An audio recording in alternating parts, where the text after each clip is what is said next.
الحمد للہ وکفا والسلام علی عبادہ الذین اصطفى اما بعد اعوذ باللہ من الشیطان الرجیم بسم اللہ الرحمن الرحیم سبحان ربک رب العزت عما یصفون والسلام علی المرسلین والحمد للہ رب العالمین اللہم صلی علی سیدنا محمد وعلی آل سیدنا محمد وبارک وسلم۔ ہمیں اپنی اوقات کا پتہ نہیں کہ کتنے کمزور ہیں، حالات کو بدلنے کی کوشش میں لگے ہوئے ہیں۔ بھئی حالات کا بنانے والا، بھیجنے والا اللہ رب العزت ہے، وہ مغیر الاحوال ہیں، جب چاہتے ہیں حالات کو جیسا چاہتے ہیں بدل دیتے ہیں۔ تو یہ تو حکم پروردگار کا ہوگا تب بدلیں گے۔ دنیا کے کہنے سے حالات بدلتے تو دنیا جنت نہ بن جاتی، ہر بندہ اپنی من مرضی کی زندگی گزار رہا ہوتا۔ تو ایک ترتیب ہے اللہ رب العزت کے ہاں، چنانچہ ہمارے مشائخ نے 4 باتیں کہی ہیں، لوہے کی لکیر ہے، جب آزمائیں گے ان باتوں کو کھرا پائیں گے۔ پہلی بات کہ جو شخص اپنے اعمال کو سنوار لیتا ہے اللہ تعالیٰ اس کے حالات کو سنوار دیتے ہیں۔ جو شخص اپنے اعمال کو سنوار لیتا ہے اللہ تعالیٰ اس کے حالات کو سنوار دیتے ہیں۔ ہم اس کوشش میں لگے ہوئے ہیں کہ حالات پہلے سنوریں پھر اعمال سنواریں گے۔ آپ بات کریں دوست سے، بھئی آپ مسجد میں نظر نہیں آتے، کچھ کاروباری حالات ٹھیک نہیں، ٹھیک ہو گئے تو میں مسجد میں آؤں گا۔ یعنی ہم چاہتے ہیں حالات پہلے ٹھیک ہوں، اعمال بعد میں ٹھیک ہوں گے۔ کیسے ترتیب الٹ سکتے ہیں؟ چنانچہ جسے دیکھیے وہ اسی کوشش میں لگا ہوا ہے کہ پہلے حالات ٹھیک ہوں بعد میں اعمال ٹھیک کریں گے۔ تو ترتیب ہی الٹی ہم کرتے پھر رہے ہیں۔ اعمال کو جو شخص سنوار لیتا ہے اللہ تعالیٰ اس کے حالات کو سنوار دیتے ہیں۔ اعمال بگڑیں گے، حالات بگڑیں گے۔ جب کہا میں نے کہ یا اللہ تو میرا حال دیکھ، جب کہا میں نے کہ یا اللہ تو میرا حال دیکھ، حکم آیا میرے بندے نام اعمال دیکھ۔ ہم حالات کا تو شکوہ کرتے ہیں، اپنے عمل تو نہیں نہ دیکھتے۔ تو اعمال کو سنوارنے سے اللہ تعالیٰ حالات کو سنوار دیتے ہیں۔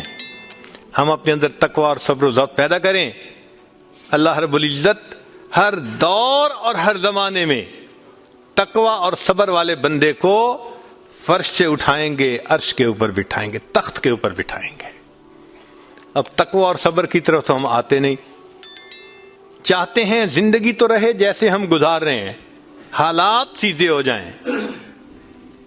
کیسے حالات سیدھے ہو سکتے ہیں؟ سمپل سی مثال ہے کہ بجلی سے ایک مشین چلتی ہے، اب ایک بندہ مشین کو روکنا چاہتا ہے، ایک ہی ترتیب ہے کہ پیچھے سے بٹن بند کرو۔ آپ بٹن بند نہیں کریں گے، ہاتھ سے مشین کو پکڑ کے روکنے کی کوشش کریں گے، ہاتھ کٹوا بیٹھیں گے،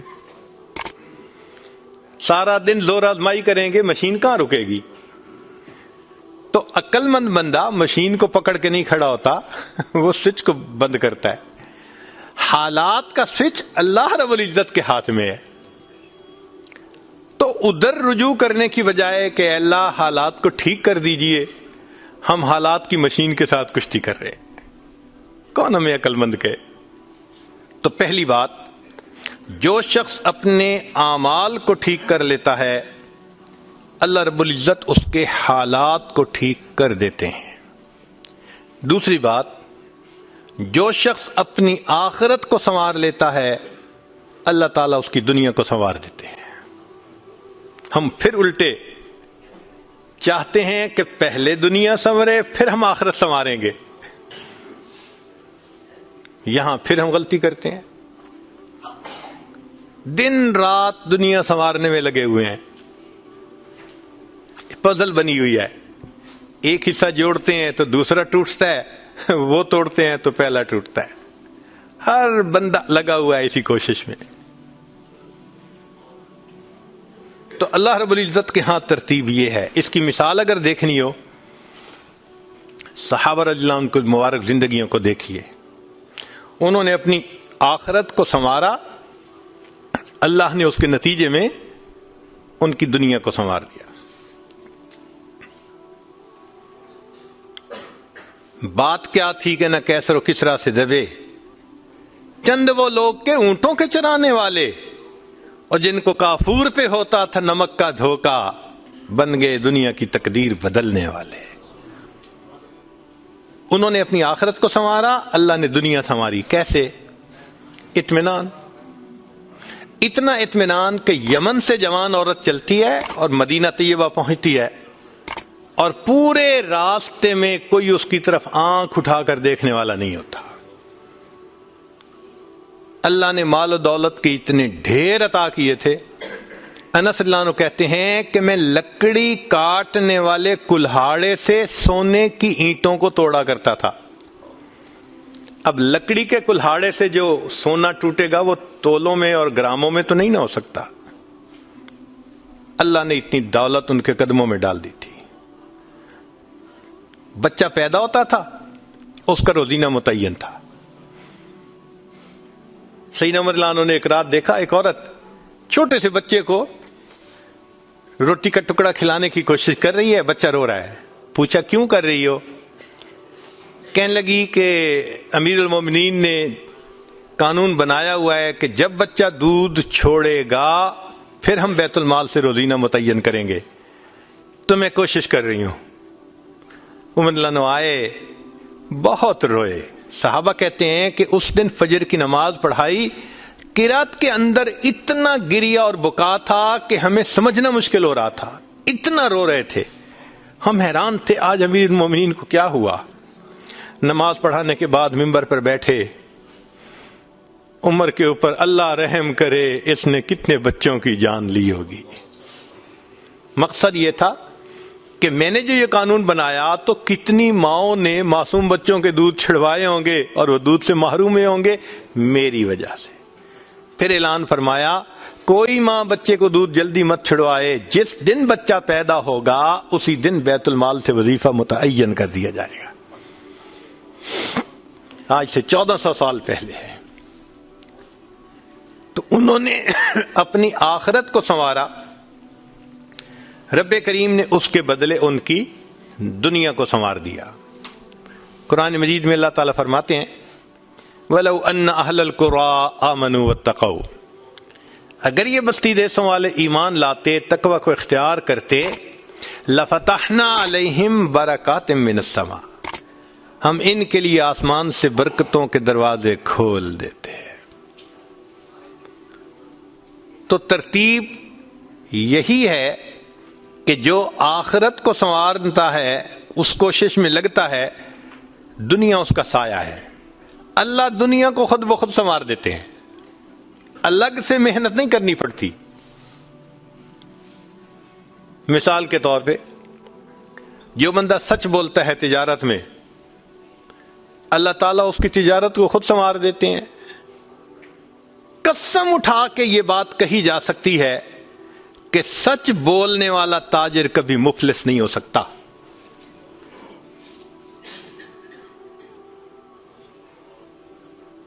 پاسبل ہی نہیں کہ سچ کی بنیاد ہو اور اس میں برکت نہ ہو.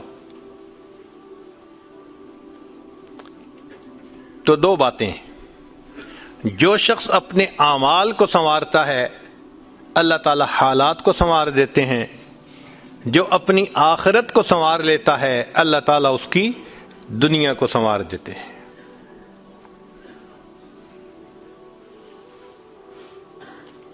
ہارون رشید اپنی کھڑکی میں سے نیچے دیکھ رہا ہے، مسجد کے دروازے پر امام ابو یوسف رحمۃ اللہ علیہ تشریف لا رہے ہیں، اور ان کے پیچھے دو شاگرد ساتھ ساتھ جڑے ہوئے ہیں. دونوں چاہتے ہیں کہ میں جوتے اٹھاؤں، ہر ایک اس کوشش میں ہے. جب امام ابو یوسف رحمۃ اللہ نے جوتے اتارے تو ان میں سے ایک بچے کا ہاتھ ایک جوتے پہ پڑا، دوسرے کا ہاتھ دوسرے جوتے پہ پڑا، دونوں نے ایک ایک جوتا اٹھا لیا۔ پھر انہوں نے فوراً آپس میں یہ طے کر لیا کہ ایک نے کپڑا بچھایا، رومال، ایک نے بھی جوتا ڈالا، دوسرے نے بھی اس میں ڈال دیا، ایک نے ایک طرف سے پکڑ لیا، دوسرے نے دوسری طرف سے، کہ دونوں کو جوتے اٹھانے کا اجر مل جائے۔ حضرت آگے جا رہے ہیں اور پیچھے دو طالب علم اس طرح جوتے لے کے جا رہے ہیں کہ رومال کے اندر جوتے ہیں، ایک نے بھی پکڑا ہوا ہے دوسرے میں بھی پکڑا ہوا ہے۔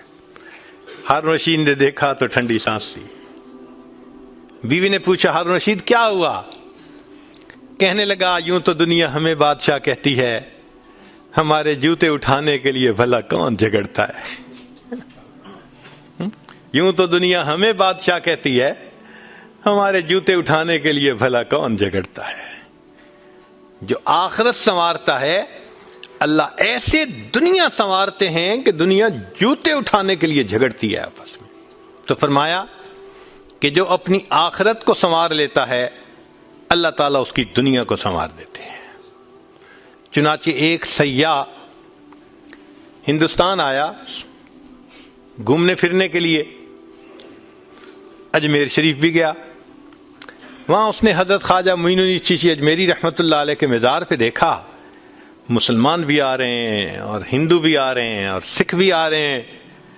اللہ کی شان، اللہ رجوع دے دیتا ہے نا، سبھی آ رہے ہیں دعائیں مانگ رہے ہیں۔ تو وہ بڑا حیران کہ ہر کمیونٹی کے لوگ آ رہے ہیں، ہر مذہب کے لوگ آ رہے ہیں۔ تو جب واپس گیا تو بیوی نے پوچھا کہ بتائیں آپ نے کون سی انوکھی چیز وہاں دیکھی؟ تو اس نے کہا ہاں میں نے ایک چیز انوکھی دیکھی کہ ایک شخص قبر میں لیٹا ہوا تھا مگر لوگوں کے دلوں پر حکومت کر رہا تھا۔ ایک شخص قبر میں لیٹا ہوا تھا مگر لوگوں کے دلوں پہ حکومت کر رہا تھا۔ اللہ تعالیٰ یوں دنیا سنوارتے ہیں۔ تو دو باتیں، جو شخص اپنی اعمال کو سنوار لیتا ہے اللہ تعالیٰ اس کے حالات کو سنوار دیتے ہیں، اور جو شخص اپنی آخرت کو سنوار لیتا ہے اللہ تعالیٰ اس کی دنیا کو سنوار دیتے ہیں۔ تیسری بات کہ جو شخص اللہ رب العزت سے اپنے تعلق کو سنوار لیتا ہے اللہ مخلوق سے اسے تعلق کو سنوار دیتے ہیں۔ آج ہم چاہتے ہیں چچا راضی ہو جائے، پھپھو راضی ہو جائے، بہن راضی ہو جائے، اور عجیب بات ہے یہ رشتہ داریوں کے معاملے ہیں ہی ایسے، کھاؤں کدھر کی چوٹ بچاؤں کدھر کی چوٹ، سمجھ ہی نہیں لگتی کہ سب کو کیسے راضی کیا جائے۔ انسان حیران ہوتا ہے اور جی ہم تو سب کے ساتھ اچھا کرتے ہیں مگر پتہ نہیں رشتہ دار ہم سے راضی نہیں ہوتے۔ اس کے پیچھے بھی راز ہے، کیوں کہ ہم نے اللہ سے اپنے تعلق کو تو سنوارا نہیں ہوتا، مخلوق سے تعلق کیسے سنورے گا؟ تو فرمایا کہ جو شخص اللہ رب العزت سے اپنے تعلق کو سنوار لیتا ہے اللہ تعالی مخلوق کے ساتھ اس کے تعلق کو سنوار دیتے ہیں۔ اگر اس کی مثال دیکھنی ہے تو نبی علیہ الصلوۃ والسلام کی مبارک زندگی کو دیکھیے۔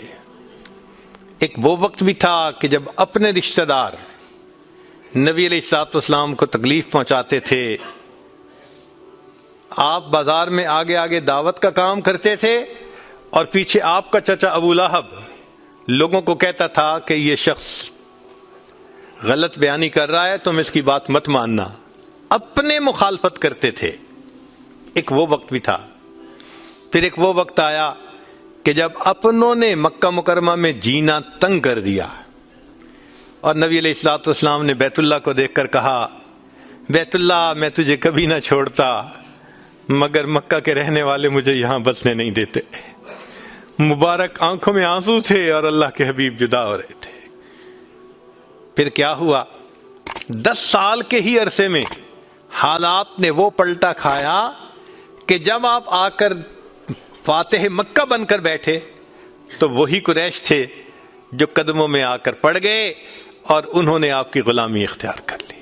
ہندا نے کہا جتنے خیمے دنیا میں تھے سب سے زیادہ آپ کے خیمے سے مجھے نفرت ہوا کرتی تھی، آج جتنے خیمے ہیں سب سے زیادہ محبت مجھے آپ کے خیمے سے ہے. اللہ اکبر کبیرہ. تو جو شخص اللہ سے اپنے تعلق کو سنوار لیتا ہے اللہ مخلوق سے اس کے تعلق کو سنوار دیتے ہیں. فضیل بن عیاض رحمۃ اللہ علیہ فرماتے ہیں مجھ سے جب بھی اللہ تعالیٰ کی نافرمانی ہوئی، مجھ سے جب بھی اللہ تعالیٰ کی نافرمانی ہوئی میں نے اس نافرمانی کا اثر اپنے ماتحتوں کے اندر دیکھا. یہ ریفلیکشن ہوتی ہے.